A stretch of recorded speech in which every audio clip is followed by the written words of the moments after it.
안녕하세요, 노말입니다. 저는 대기업 10년차 직장인이고요. 오늘은 제가 신입사원, 사회 초년생으로 돌아간다면 그 시절 저에게 해주고 싶은 말을 정리를 해봤어요. 그때 알았더라면 직장 생활이 더 편했을 텐데 라고 생각은 드는데 여러분은 저를 직장 선배라고 생각을 하고 들어주셔도 좋아요. 들어가기 전에 좋아요와 구독해주시면 앞으로 회사 생활에 도움이 많이 될 거예요. 1. 모르는 게 많다고 위축되지 말자. 회사에 입사하고 업무를 딱 받게 되면은 알게 됩니다. 내가 대학 전공에서 배웠던 것이 현실과 괴리가 있구나. 심지어 전공과는 전혀 다른 일을 하게 될 수도 있고요. 당연히 어딜 봐도 모르는 거 천지인 투성인데요. 그러면 우리는 본능적으로 무지로 인해서 작아지고 또 위축이 됩니다. 그런데 그럴 필요 없어요. 내 옆에 김대리도 박 부장도 코찔찔이 시절 있었고요. 다 똑같이 몰랐어요. 처음부터 잘하는 사람이 어디 있어요. 모르는 거 당연하니까 위축될 필요 전혀 없고요. 이제 알아가면 됩니다. 그 당시에 막 팀에 배치받았던 때를 생각하면 동기들은 나 빼고 다 아는 것 같고 내가 너무 몰라서 민폐인 것 같고 그랬거든요. 근데 시간 차이만 조금 있을 뿐 일할 수 있으니까 위축되지 마세요. 2.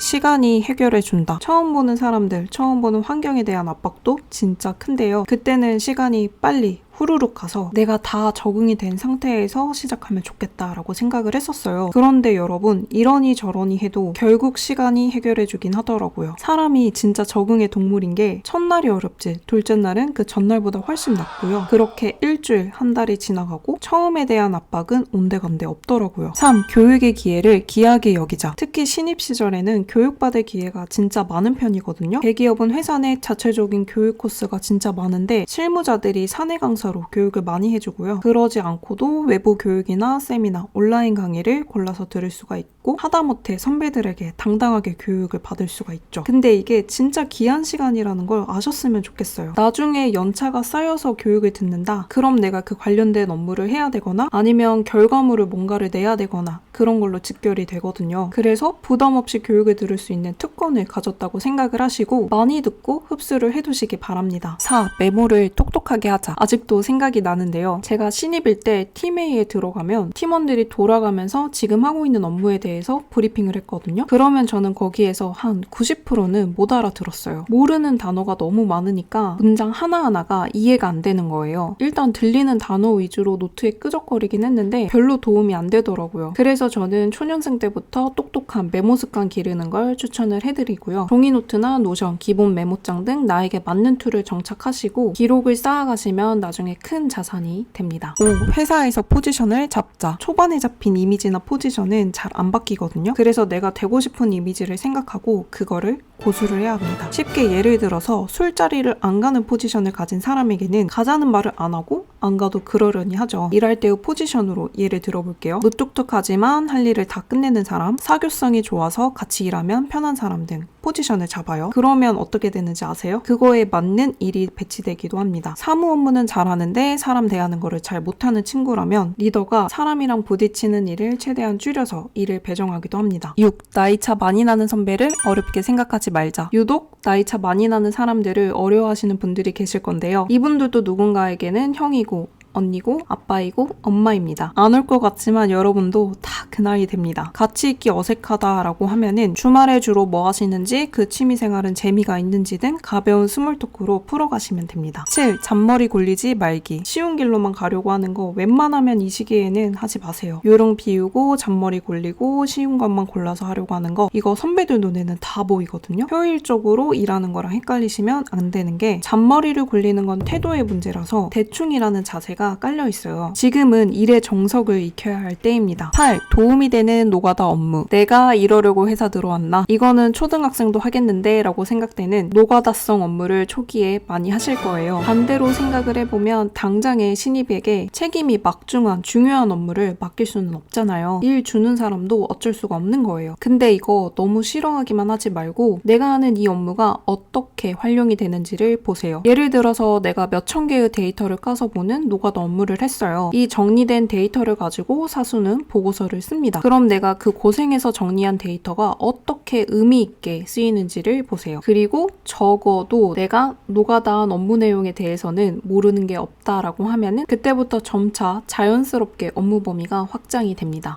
깨지더라도 위축될 필요 없다. 사수마다 신입에게 적응할 시간을 줄 텐데 그 유예 기간이 끝나게 되면은 이제 본격 쓴소리가 시작이 될 건데요. 나는 안 듣는다? 그러면 축하드리고요. 저는 초년생 때 쓴소리를 많이 들어봐서 어떤 기분인지 잘 알거든요. 잘 안 하는 사수에게 들으면 그거대로 더 크게 파장이 옵니다. 나 진짜 심각하게 못했나? 이렇게요. 또 살아오면서 잘한다 소리만 듣다가 누가 뭐라고 하면은 그것 자체가 엄청 신경 쓰이더라고요. 근데요, 너무 위축되지 마세요. 내가 고쳐야 할 건 고치면 되고요. 상대라고 100% 다 맞지 않을 수 있거든요. 그러니까 언제나 내 멘탈을 꽉 잡으세요. 10. 인사를 잘하자. 첫인상 반은 먹고 들어가는 정말 쉬운 방법입니다. 만나서 인사하는 거 별로 안 어렵잖아요. 빠르게 지나가는 상황이면 눈 마주쳤을 때 그냥 미소 지으면서 고개 까딱하면 되고요. 이런 인사 말고도 감사할 때는 감사 인사, 잘못했을 때는 사과 인사를 꼭 해주셔야 합니다. 특히 내가 잘못한 상황에서 죄송합니다 한마디 안 하고 핑계만 대거나 웃고 그냥 넘어가거나 이거 하면은 절대 안 됩니다. 11. 잘하는 사람을 멘토로 삼자. 사회에 나오면 잘하는 사람에 있어서는 선배 후배가 없다고 생각하거든요. 후배라도 잘하는 사람이면은 배울 점이 있는 사람입니다. 배울 만한 사람을 가까이에 두세요. 1뿐 아니라 3 여러 방면에서 도움이 많이 됩니다. 12. 폭력적인 사람이 바뀔 거라 기대하지 말자. 똑같은 말도 항상 믿게 하는 사람이나 폭력적인 사람이 바뀔 거라고 기대하지 마세요. 그거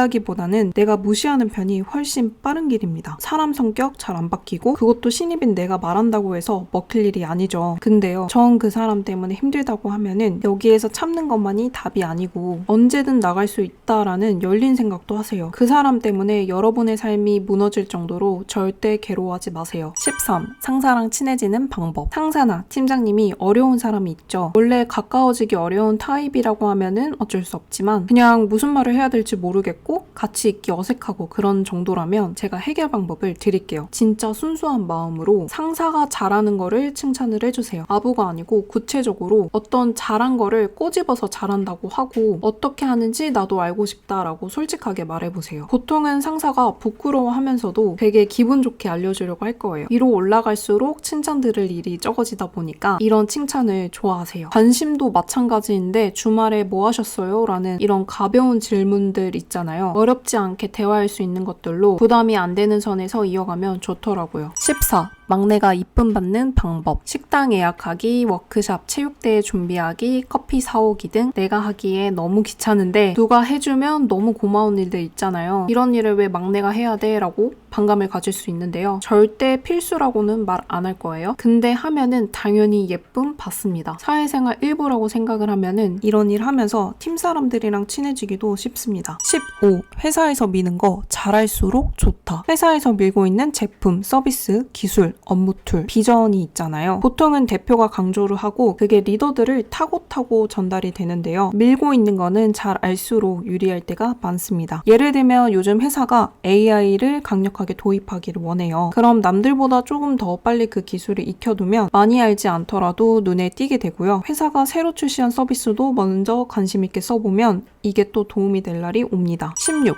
돈 관련해서 하루빨리 관심 갖기. 회사 생활 이외로 보자면 돈에 대해서는 하루빨리 관심을 가지세요. 시간이 곧 복리라서 나중에 보면은 관심을 일찍 뒀던 동기들은 벌써 아파트를 입주를 했고 주식으로 얼마를 벌고 이렇게 격차가 벌어지거든요. 돈 거리네 할 게 아니고 우리가 살고 있는 이 세상이 자본주의라서 어쩔 수가 없어요. 적은 돈이라도 괜찮으니까 주식도 해보고 재무계획도 세워보세요. 17. 낭비를 줄이자. 이제 돈을 벌게 되면은 사고 싶은 것도 사고 매일 술 마시러 다니고 그럴 수 있죠. 네, 그거 하세요. 근데 어느 정도 했으면 이제 돈 낭비, 시간 낭비도 조금씩 줄이는 게 좋습니다. 그 돈이 쌓여서 누구는 1,000만 원, 2,000만 원 모으고요. 그 시간이 쌓여서 누구는 이직을 성공적으로 하고 건강한 몸도 만들고 합니다. 밀도 있는 시간이 쌓이면 내가 지금 아무리 불만족한 상태라고 하더라도 변화시킬 수 있어요. 18. 다양한 경험을 해보는 건 의미가 있다. 다양한 걸 경험을 해봤을 때 좋은 점은 내가 말할 수 있는 주제가 많아지고요. 또 내가 잘할 수 있는 게 뭔지를 알 수 있게 됩니다. 성인이 되었다고 나 자신을 다 안다고 생각하지 않으셨으면 좋겠어요. 몸이 고생하는 힘든 여행도 다녀보고 원데이 클래스도 가보고요. 코딩을 배워서 앱을 만들기도 해보고 영상 편집을 배워서 영상을 만들기도 하고요. 이것저것 해보고 싶은 경험을 해보세요. 19. 다양한 사람을 만나는 건 의미가 있다. 지금까지 같은 학교 사람, 같은 회사 사람으로 만나는 사람이 한정적이었다면 진짜 사회에 나오면 다양한 사람들을 만날 수 있는데요. 완전히 다른 회사, 다른 직군의 사람들을 만나서 이야기를 해보면 진짜 다른 세계가 있구나를 알게 되면서 동시에 내 세계도 넓어집니다. 그런데 한 가지 명심할 건 친해질 때는 가려서 친해지세요. 저도 그렇게 보기는 싫은데 세상에 나쁜 사람도 진짜 많더라고요. 20.